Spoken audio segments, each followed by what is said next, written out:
NBA Today, Malika Andrews here with Janae Agumake and Kendrick Perkins. Our front office insider, Bobby Marks, he is going to be joining us in a matter of minutes. But we're getting into the second round of the WNBA playoffs, my friends. And after 4 first-round sweeps, the semifinals, they tip off this Sunday on ABC and ESPN. But the playoffs, they've also brought a heightened attention to conversations around racism and online hate that the players have been subjected to. The Sun's Alyssa Thomas spoke earlier about this week, and with specific attention here to the Fever and their fans. Indiana held their end-of-season exit interviews this morning, and Caitlin Clark and Aaliyah Boston, they were asked about the issue. It's definitely upsetting. I don't think nobody in our league should be facing any sort of racism, hurtful, disrespectful, hateful comments and threats. You know, those aren't fans, those are trolls. It's hard to hear, but it's also the truth in some way. I mean, I wouldn't put everything on Fever fans, but I mean, just overall on social media, I mean, there has been so much hate spread, and even being on this team, like, to start the season, I was at the other end of those hate comments. I was at the other end of every single thing that's to come. They say they support the Fever and everything like that, but I mean, they just said everything under the earth. There are so many positive storylines that can be written and celebrated, and for me, that's why I became a fan of this league, is these people were my idols. I grew up wanting to be like them. So I think continuing to uplift and, you know, represent this league in a positive way is the best thing that we can do. So again, that was Caitlin Clark and Aaliyah Boston this morning. Janae, what's your reaction to what we just heard? Well, there are 2 unequivocal truths that I know about the WNBA. 1, it's the most competitive women's basketball league in the world. And 2, the WNBA will always stand on its standards. And the players are always ahead of the curve with communicating this. Basically, what we have just heard from Caitlin in her experience is that her name has been used in multiple agendas that don't serve the game. And then we heard from Aaliyah that she's been on the receiving end of what that can be like in reality, with people criticizing things that are completely out of bounds. But one thing that I have enjoyed in the midst of all of the beautiful playoff basketball that we've been witnessing is the fact that the players are using their platforms, their voices, to remind people what that standard is. The standard is that there's no place for racism, there's no place for sexism. The only place that there is to respect the game. That's what they want everyone to focus on. And I know there's been an influx of fans that have really changed a lot of the communicative dynamics, but at the end of the day, we're here for one reason, the same reason that Caitlin spoke to, why she chose to come to the WNBA. It's for the game to speak for itself and not let the trolls do the talking. No, I'm with you 1,000%, Shanae. You know, the beautiful part about it is, right, we're watching 2 young WNBA All-Stars that got a superstar ceiling speak out on their platform, and they should, right? We should appreciate what they've done for this WNBA season, what Caitlin Clark has brought to the table, what Boston has brought to the table, what Angel Reese has brought to the table this season. And I think it's been a beautiful thing to see. Again, we can't control the trolls. The trolls are labeled the trolls for a reason. There's no place for racism. I just want to appreciate the game. I just want to appreciate Caitlin Clark and what she done for the game of basketball, and appreciate what Angel Reese and so many others has done. This has been a beautiful season for the WNBA. We can't let negative people chime in and deflect us away from talking about what matters the most, and that's those young ladies going out there and doing their damn thing. Caitlin Clark's comments, Perk, were exactly on point. Those aren't fans, those are trolls, and we're seeing the league continue to grow. And I think all of us here hope to be able to see the fans be able to grow and listen, really listen to what these women are asking for in the support of their league. I do want to stick in the W here. Some surprising news out of Chicago. The Sky, they fired head coach Teresa Weatherspoon after just 1 season. Now, the Sky, they were in playoff contention, remember, for most of the year, but then they struggled a bit after the Olympic break, going just 3-13. They also lost star rookie Angel Reese to a wrist injury. That was on September 7th. That was a huge blow to their roster. And Angel Reese posted this in response to Teresa's firing. Quote, "I'm heartbroken. I'm literally lost for words knowing what this woman meant to me in such a pivotal moment in my life. She was the only person that believed in me, the one that trusted me, and many don't even know what it's like to be a black woman in sports when nobody believes in you. You didn't deserve this, but I can't thank you enough. I love you, Teaspoon. So, Jeanette, were you surprised to see this news? I was surprised to see this news, and I think it's the last part of what Angel Reese said. You didn't deserve this. And I think there's more context to this if people don't know who she is. This woman, Teresa Witherspoon, is a Hall of Famer who was voted top 20 players in the WNBA ever, who came in with coaching pedigree that include being a developmental coach on the New Orleans Pelicans squad. And that's how she entered the W, with a great situation in which you have two of the top rookies in the WNBA, but also realizing that it's a difficult situation because it's hard to establish an identity in that process. I think it's hard when you have these superstar players. People expect winning in some ways because you have tremendous talent in the likes of Angel Reese making history. But the reality is it's very difficult to establish an identity with just such a limited runway. Just 1 year before the decision is made, that to me was the most surprising thing. But I can see how it feels like Chicago, there was no direction and it just led to this hard decision. Yeah, I mean, and look, that's why when the organization, for as the ownership and the front office, have to be on the same page with their coach and back their coach. This is the second franchise player that I done heard be emotionally attached to Teresa Witherspoon like this. We saw Angel Reese comments on social media, but when she was with the Pelicans, Zion Williamson was really connected to her. He really looked up to her. He really valued what she brought to the table. Again, it's a sad day. Do I think she deserved to get fired? No, I don't know all what went on behind the scenes, but just looking at what Angel Reese had to say about her, I guess, I mean, you know, if your franchise player feel that way about her, then maybe the organization should have rethought the situation and brought it back to the table. Maybe she shouldn't have deserved to lose her job. The Sky finished the season 13-27 again, missed the playoffs, but the playoffs do continue this weekend, my friends, and Sunday is going to be must-see TV. The Liberty, they host Asia Wilson and the Aces. That's at 3 o'clock Eastern on ABC and at 8:30 Eastern on ESPN. The Sun, they take on the seemingly unstoppable Nafisa Collier in the Lynx. WNBA Countdown tips off coverage at 2:30. That's over on ABC. All right, and in the NBA, teams report for training camp in just 3 days, and Monday is Media Day, where for the past 2 years, Jimmy Butler has been the star of the show, rocking a new do each time. He had the dreads 2 years ago, then we got the Fall Out Boy look last year. I'm thinking maybe this year is the year of the Mohawk. Our front office insider, Bobby Marksy, also changes up his hair every single training camp. Right, Bobby? What are we going to see there from Jimmy? I think you're going to see dreads. All right. Maybe a little Dennis Rodman this year, too. Okay. Maybe a little bit of a color. Well, I mean, I know Jimmy Butler is certainly going to be one question we're anxiously awaiting to see answered. What's that look going to be? It's always a fun surprise. But what else are we looking toward? Bobby, tell us your biggest questions, what they will be, with a little on your marks, get set, go. And let's start out in my favorite city here. 3 big questions. It starts with New York. Who starts at center? We will likely not see Mitchell Robinson to start the year.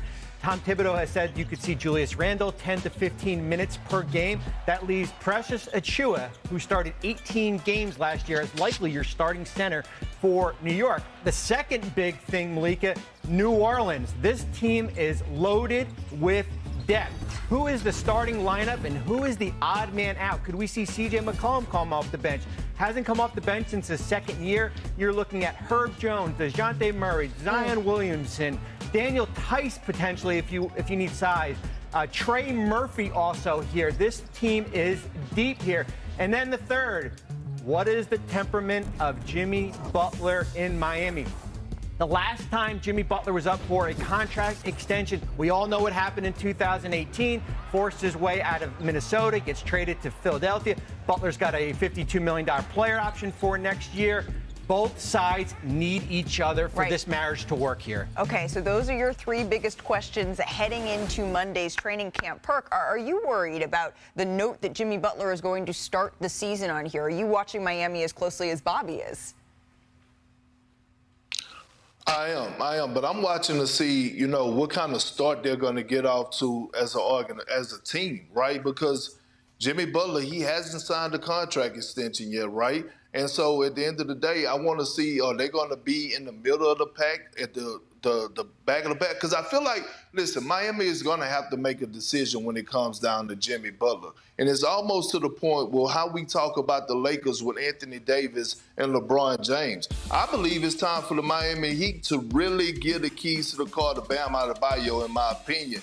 That's their guy, right? Jimmy is getting older. Yes, he still is Jimmy Butler. Yes, he's earned his name, playoff Jimmy, for a reason.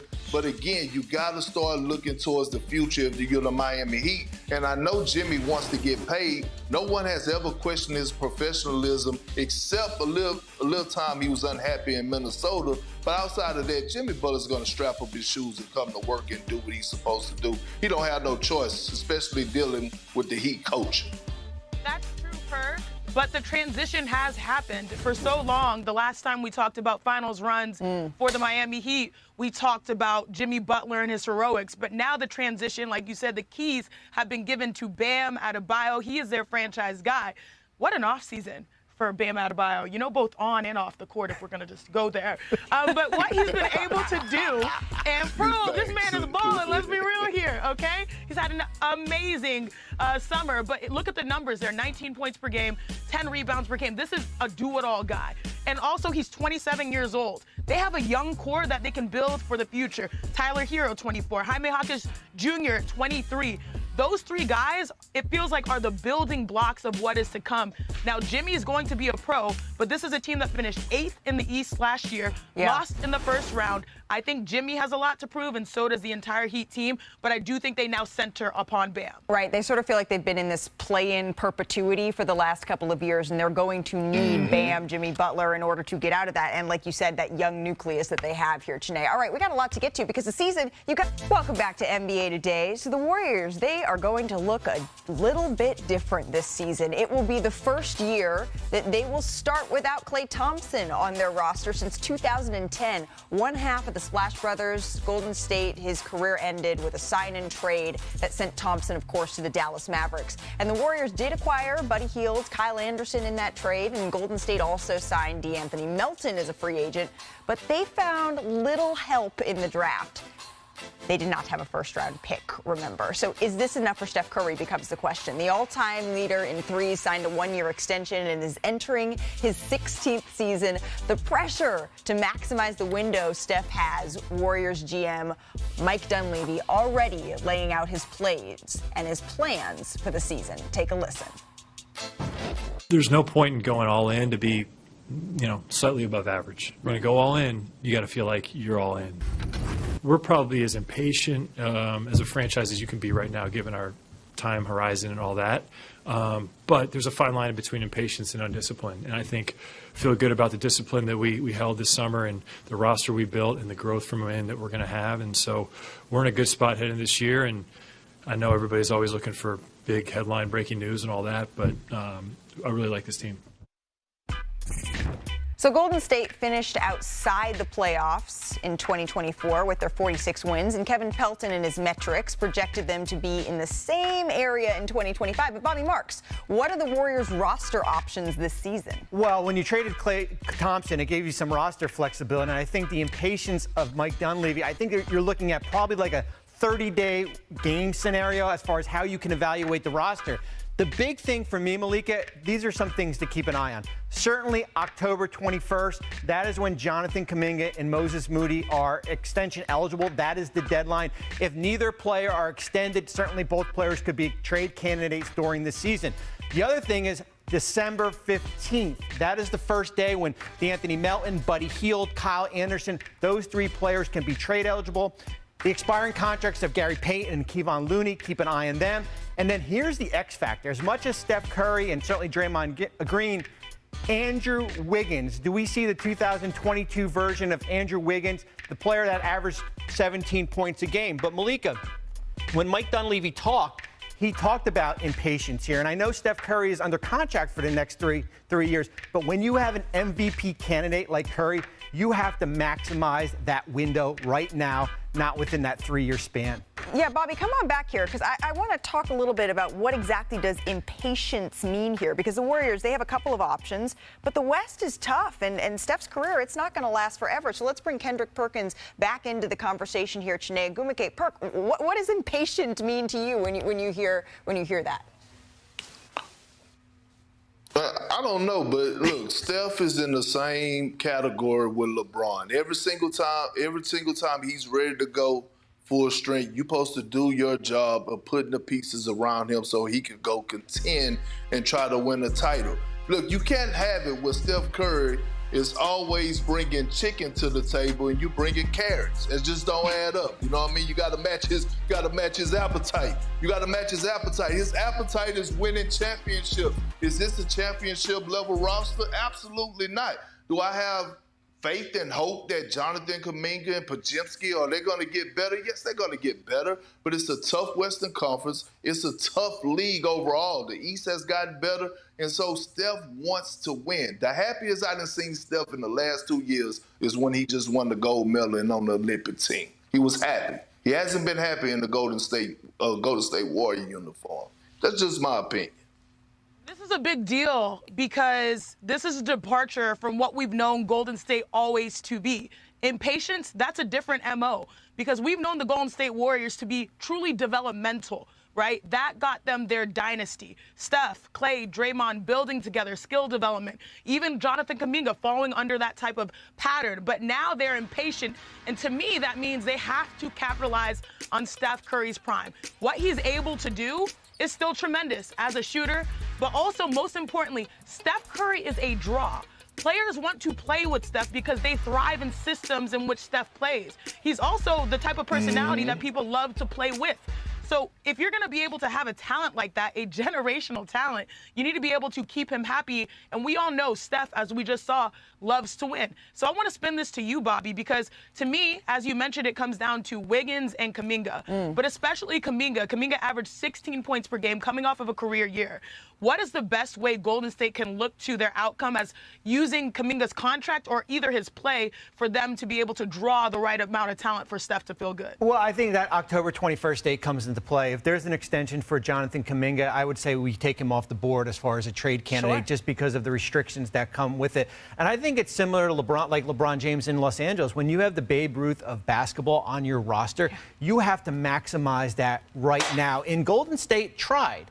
When you look at Paul George from this summer, Larry Markin, we can even go back to the trade deadline with LeBron James when they kind of dipped their toe in the water a little bit there. Right. They've tried, but we've always said, hey, it takes two to tango, and you've got to find that dance partner to get that next star in Golden State. I think it's the little toe, Perk. Well, but the question too, Bobby, you know, what's the saying? The Yoda, there is no try, only do. At some point, Steph has to say, okay, trying is good, but I need to see the results here because time is ticking. All right, time's also ticking on our show. The Spurs, they announced that Devin Vassell will be out until at least November 1st as he continues to recover from a surgery to repair a stress reaction in his right foot earlier this year. Vassell was the second leading scorer for the San Antonio Spurs last season, and remember, he's entering the first year of a 5-year, $146 million extension here. Vassell, of course, a key piece for San Antonio going forward, as Tim Bontemps noted on his social media there. Bobby, what does this mean for San Antonio and Victor Wembanyama? Yeah, certainly for Victor. This is their second best player in Devin Vassell here, and I think how deep the Western Conference is, you do not want to get off to a 2-8 start, and then you're going to be buried and basically playing catch-up here. The positive is that now you have Chris Paul, the kind of that veteran leadership, and certainly Harrison Barnes. I think you'll see maybe a little bit more of Trey Jones along with Chris Paul here. But I think when you get Vassell back, it's a matter of where you are in the standings here. But this is a Spurs team with Victor. I still think they're on the outside looking in, at least from the play-in spot here. They're going to be trying and clawing to be able to make the play-in in a crowded Western Conference. He averaged that career-high 19.5 points last season. He also averaged career highs in assists and field goal percentage last year. And again, Devin Vassell will be missing this beginning of the season for the San Antonio Spurs. So that's the news today. Do y'all remember, though, what we were doing exactly 1 year ago? There was some news then. Any guesses as to what that is? Oh, a certain player got traded. I don't remember what I did yesterday. Player got traded. Butler. Former all-star player got traded. It's been a year since the Damian Lillard trade, and it swung the power balance of the league, and it really decided the 2024 champion. The Bucks didn't know that at the time. It's not what they thought initially, but Milwaukee wasn't the only group that had some lofty expectations after the move. Here's a reminder of what we all thought. Breaking news to start our show. Damian Lillard is officially a member of the Milwaukee Bucks. Landing Damian Lillard to go with Giannis Antetokounmpo certainly take on favorite status in the Eastern Conference. The Bucks look like a problem. My way too early favorite. They're going to win the NBA championship. So am I allowed to have an emotion? This is huge. Yeah, I'm not trying to overreact, but damn it, I'm overreacting. They're winning it all. I'm overreacting. You know, well, you know, Perk never, ever overreacts. And, oh, my gosh, I'm going to miss those Woj bombs. But, Perk, you were about as high on Dame as it gets. 1 year later, how are you feeling? You know what? When the move happened, the trade happened, I love it.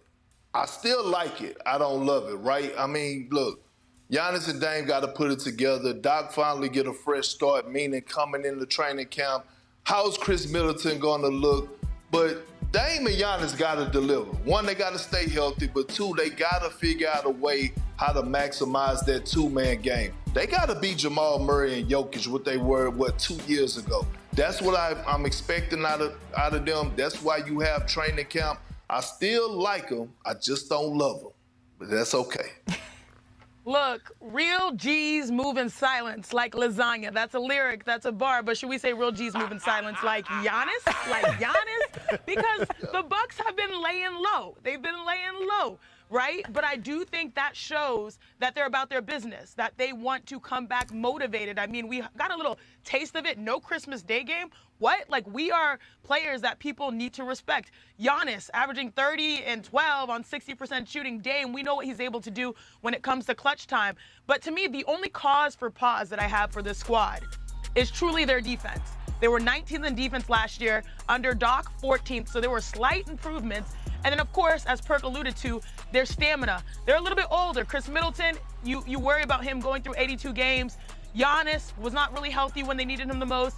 Dame had to hold it together in the midst of the playoffs. So if they have an improved defense and they're healthy over the course of the season, then maybe I can go back to like my emotions and be like, yeah, I love this, and maybe they'll make that push. But still, there's a little cause for pause, but I do like that they're about their business and staying low. I think that all of that, though, Chiney, has us looking at, okay, if the season doesn't start well for Milwaukee, what's that going to mean here, Bobby? Well, of course, we're going to point at Giannis. I mean, that's where we're looking at it. And I think when you look back at the trade, certainly, I think there would be more concern for me is if Milwaukee lost in the first round and Giannis was healthy. He wasn't healthy. That's basically 2 years in a row they lose in the first round. And whenever you have a franchise player on your roster, I don't care if he's under contract for 3 years or 4 years, the clock is always ticking for that player, certainly if you don't have success during the regular season. So you're telling me that they're going to be looking right behind you, and then the real G's move in silence like lasagna. Okay, I get it now. All right, it's no secret that Dave and Giannis, right, they have something to prove this season, but Big Perk, I think it might be time for a big list. Let's call it Big Perk's big list of players that need to prove it. What you got? Yeah, I was trying to wait, Malik, until I got in the studio, you know what I mean? That's why I ain't got a haircut, you know what I'm saying? I was trying to wait to get a haircut and pull my suit game out. But damn it, it's time, you know what I mean? They started training camp, so I'm going to start now.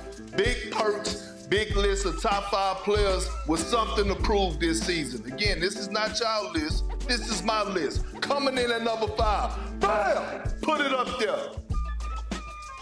Karl Anthony Towns. We know what Anthony Edwards is about to do this season. We know what he's bringing to the table. Again, like I said about Steph Curry and the Golden State Warriors, you can't have Anthony Edwards bringing chicken to the dinner table and you only bringing carrots. Did Karl Anthony Towns ball out in the regular season? Absolutely. Did he have some bright spots last postseason? Absolutely. But he disappeared in the Western Conference Finals, and that cannot happen. He has something to prove, and I feel like he's auditioning. Shanae, where you at? I need your energy. This group participation here. We need it. She came swinging. Julius Randle. No Mitchell Robinson. The team had success last year without you. What are you gonna do? Your jersey wasn't up in the stores. You felt some type of way. Tom Thibodeau say he go consider playing you some at the 5. He's gonna have his opportunity. How is Julius Randle going to embrace his new somewhat role, right? Is he going to be more of a screen setter? He's on the clock. I think he's auditioning as well for the New York Knicks. So he's at number 4. Bobby, where you at, Bobby? Where you at, Bobby? That was it? I gave you the fifth. We know what he went through. Well, I mean, you know, hey, we know what he went through, right? The last couple of years. We know about the suspension. We knew that he was on the verge of being, if not the face, one of the faces of the league. And all of a sudden, Anthony Edwards took his seat. How is Ja Morant going to come back and get a seat back at that table? I feel like he has a lot to prove. He has to put this organization back to where it was, and that was a top 3 team in the Western Conference. Malika Andrews, where you at, girl? Kendrick Perkins. Bam! There we go. Dame Dollar. He playing with Giannis Antetokounmpo. We're talking about an all-time great, 2 all-time greats playing alongside one another. Can you come out and deliver? We're not asking you to win the championship, Dame Dollar. We're just asking you to get to the promised land. You got a squad in his prime. You got to go out there and shine like new money and deliver. Coming in at number 1. Bam! Put it up there. Joel Embiid. Oh. He trusted the process. He trusted the process. It's here now. It's here now. Daryl Morey has done everything and more to make sure he put a championship roster around you. You have Tyrese Maxey, who's one of the bright young stars in the game. You have Paul George, you just picked up in the offseason. You have 0 excuses not to go out there and get it done. Conference finals, minimum. Again, this is my list. I wasn't really prepared for that today because I was waiting for the regular season to start, but damn it, y'all brought it out of it. Chanae, do we got any notes on Perk's list? I'm a little surprised Joel Embiid at 1. Yeah, I'm not, because there's a lot of pressure in Philly. He finally got that trio, that star, so I'm not surprised there. But Perk, I don't think this guy has much to prove because he led the league in scoring last year and made it to the NBA Finals. But don't we still have great expectations for Luka Doncic? Like, to me, that's someone that could be MVP. Interesting. Maybe if we did a 6th man on this. She said MVP. Okay. What do you think of Perk's list here, Bobby? Well, Ja Morant for me is the most intriguing. I think we forget how great of a player Ja Morant has, certainly with the suspensions and then the injuries here. And I think the depth in Memphis is going to be tested. They've already lost Gigi Jackson. Now Vince Williams with a foot injury here. And we've all talked about Memphis. This could be a team that could sneak into that top 6 of the Western Conference. Right. We just saw it when we see them fully healthy with Ja Morant. They were 2 seed in the Western Conference. So certainly lofty expectations. All right, that's Perk's list. But what about it's Friday, so let's have some fun. It's our favorite game. It's Who Said That. We're going to take a look at some of the best, the spiciest, the most interesting quotes that caught our attention. And our esteemed contestants are going to guess who said that. Play along with us. But first, since it's a new year, let's look at the early standings here where Richard Jefferson is up there at 100%. All right, Shanae, you didn't have the best week 1, but we're going to get after it in week 2. We're teeing you up here first. Which WNBA player said this when she got a call from the commissioner? They were like, Kathy Engelbert wants to call you. And I said, oh, my God, what did I tweet this time? Was it Dejanay Carrington, Sydney Colson, or Angel Reese? This was my Stanford sis by way of Baylor 2, Dejanay Carrington, most improved player in the WNBA. Dejanay Carrington. She's back, people. She's back. You were like, Kathy wants to call you, and I'm like, oh my God, what did I tweet this time? That's what we call Nailed it. redemption, Janae. That's what we call redemption. Redemption and rejection right there. I don't know if you saw that block, which is nasty. Again, let's take the time to congratulate Dejanay, averaging 12 points. The Sun advanced to the semis of the W Finals, or the W Playoffs. So, yes, a tremendous season for her, both on and off the court. And, yes, thank you, sis, for giving me a point. I was going to say, and for giving you a win. All right, next up, Big Perk. You were the champ last year, so time to see if you can go back to back. Who said, quote, I want to be one of them ones. I've been talking about it, and I've been making mistakes. This stuff can't happen. It's time to take every game personal. Was it Ja Morant? Was it Jordan Poole? Or was it Zion Williamson?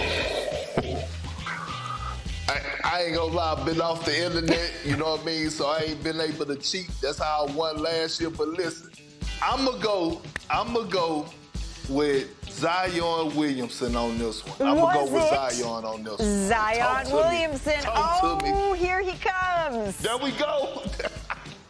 There it is. He told this quote to The Athletic, and Kendrick Perkins, you were right back up there on the board. Zion saying he wants to be one of them ones. What do you expect from Zion this year, Perk?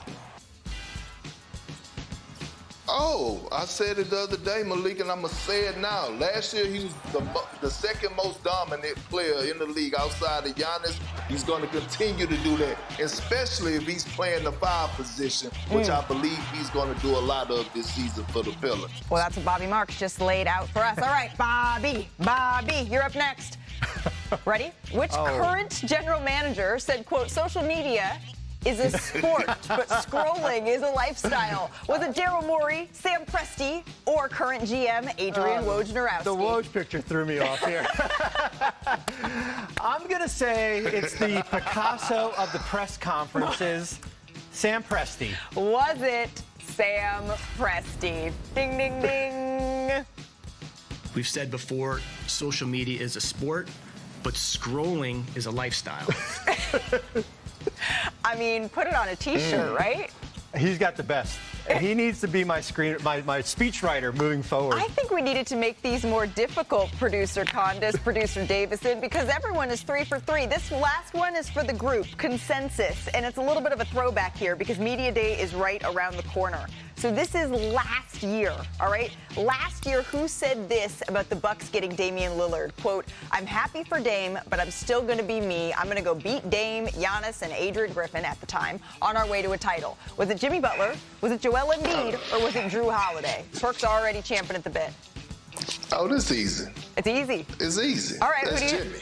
Is Jimmy? Does everyone agree? Yeah, it's Jimmy. It was Jimmy? I think it's Joel Embiid. Oh, well, sorry to tell you, this is why he won last year.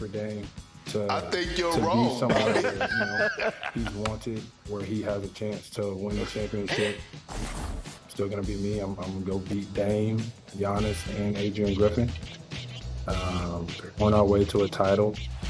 The question is, can they do that this year? They can. They got to be healthy, though. They cannot be hanging around that playing spot, fighting just to get in. They've got to find themselves in the top 6. Mr. Marks, on this show, I advise you, listen to Kendrick Perkins. Well, here's my question. Does that count towards the standings, or is that extra credit? That's extra credit. Okay. All right. One win away from clinching the NL West for a 3rd year in a row and for the 11th time in the last 12 years. Bottom 7, Dodgers down 2-0. Man on for Will Smith.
50-50 season, 400 total bases. Dodgers have a 1-game lead on the Phillies for the best. So the other night, moments after Shohei Ohtani had become the first player ever to go 50-50, 50-plus homers, 50-plus steals in one season, I recorded a video with a stunned and potentially knee-jerk overreaction that the case had just been closed, that Shohei's the baseball GOAT. My man Deion Sanders backed me up the other day when he said, and I quote, "Ohtani, he's incredible, man. You can compare him to the Jordans and the Tom Bradys of the world. That's who he is. He's doing things we haven't fathomed," said Deion Sanders, who did start in center field and bat leadoff for those teams that I previously mentioned. Deion knows what he's talking about when it comes to baseball. And yes, sir, Ohtani is doing things we have not fathomed. He's about to win his third MVP in 4 seasons. And of course, when his arm has been healthy, the man has gone 38-19 as a pitcher, including an ERA right at 3. In 2022, he finished 4th in the Cy Young race with an ERA of 2.33. Extraordinary. And he's now stolen 55 bases at 6 feet 4 inches tall and 210 pounds. And he, who knows, may wind up leading the league in homers for a second straight year. Lord have mercy. No player has ever been this all-around versatile. I mean, Babe Ruth couldn't run.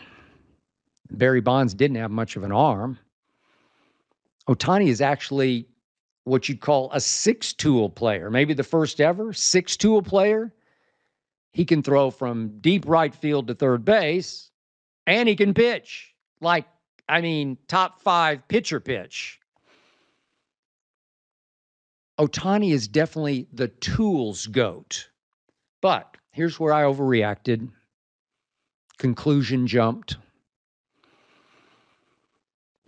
I wasn't thinking at that crazy moment, that goosebumps moment, that Shohei Ohtani has never played in the postseason. Not a single swing, not a single pitch. As you probably know, I'm all about the playoffs, the money games, the ones that really matter. Now, do I think Ohtani will be great when it matters most? I do. But he's now the best player on the Dodger team favored to win it all. Time to back that up. Maybe time for me to calm down just a little, just for a moment. So this is what's dawned on me. Identifying the baseball GOAT is way, way more complicated than concluding Michael Jordan, obviously, and Tom Brady, obviously. The problem is the most valuable players in baseball are starting pitchers who can pitch only every 5th or 6th or sometimes even 7th day, unless they're Ohtani or Babe Ruth. So baseball was my first love when I was a kid, but Babe Ruth was even before my time. So I did read some written for kids biography of the Babe that really didn't do his career much justice, and not until last night did I look hard at what he accomplished. Of course, until Hank Aaron came along, Ruth was obviously the greatest home run hitter ever, finished with 714. But I did not realize that Babe Ruth pitched Boston to 3 World Series titles, pitched them to the titles. In 2 World Series, he went 3-0 with an 0.87 ERA. He also led the league in ERA 1 year, along with going 23-12. Whew. Whoa. Wow. Yet, as you know, Babe Ruth did not have to compete against Black or Latin players. And as you probably know, Babe Ruth was a fat guy. So for me, those 2 factors somehow always disqualified him from being in the GOAT debate. which brings me to Barry Bonds. I had the honor and privilege of covering Michael Jordan in Chicago and Barry Bonds in San Francisco. Barry Bonds was the greatest hitter ever. Ain't even close. The only hitter who ever had the advantage over the pitcher. While Barry was winning 5 MVPs in San Francisco to go along with the 2 that he won previously in Pittsburgh, Barry Bonds shattered Roost's single-season records for walks and intentional walks and on-base percentage. That's because nobody would pitch to Barry Bonds. He'd only see, and I was at many of these games, maybe a couple of hittable pitches a night, and he would invariably hit those hard, either off or over the wall. And yes, I know all about the performance-enhancing drugs. Barry actually came late to that Maguire-Sosa party. But the steroids did not enhance Barry's ability to put bat on ball solidly, nearly every single swing, bat on ball with the rarest of hand-eye coordination. Steroids didn't help that. And by the way, Barry did win 8 Gold Gloves, and he did steal 52 bases one year in Pittsburgh. That was pre-steroids, before he got big. But I must admit, Barry's postseason numbers never quite lived up to his regular seasons. In fact, by his standards, they were pretty sorry, except for that one great World Series he played in when, late in Game 6, I was there, with a 5-0 lead and a ring nearing his finger, Barry started clowning around during a late at-bat. Then Dusty Baker looked like he was celebrating prematurely. And those Rally Monkey Angels fought back, and they won 6-5. Then they won Game 7, and Barry Bonds wound up with 0 rings. Not goatish.